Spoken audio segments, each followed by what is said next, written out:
3M entertainment নিউজে আপনাদের সকলকে স্বাগত। প্রয়াগরাজের এই মহাকুম্ভ মেলায় পৌঁছে গিয়েছে আমাদেরই এক প্রতিনিধি।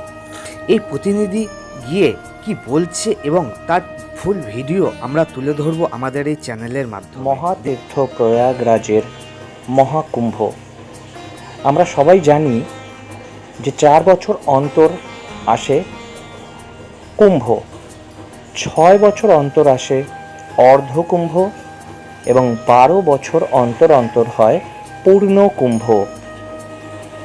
এবং 12টা পূর্ণ কুম্ভ কমপ্লিট হওয়ার পর আসে একটা মহাকুম্ভ। আমরা খুবই ভাগ্যবান যে আমরা সেই মহাকুম্ভের সময়টায় বর্তমান রয়েছি। এখানে আমরা প্রয়াগরাজে মহাকুম্ভে জনমানবের ভিড় সামলানো খুবই মুশকিল হয়ে পড়েছিল এবং তার পাশাপাশি এই কুম্ভের ভিড় যেটা চলে গেছিল বেনারসে, কাশীতে এবং অযোধ্যায়। কুম্ভ স্নানের যে মাহাত্ম্য, এই সময় যে গঙ্গা, যমুনা, সরস্বতীর যে সঙ্গম ক্ষেত্র, এই স্থানটিতে প্রচুর পরিমাণে মানুষের ভিড় নেমেছিল শুধুমাত্র অমৃত লাভের আশায়।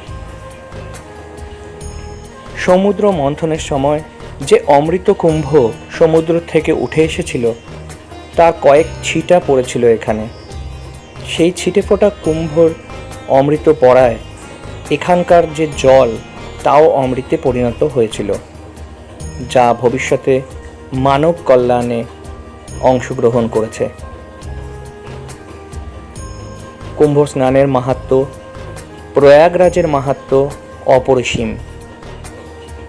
আজ আমরা এই প্রয়াগরাজের মহাকুম্ভের সাক্ষী থাকতে পেরে নিজেদেরকে সত্যি ধন্য মনে করছি।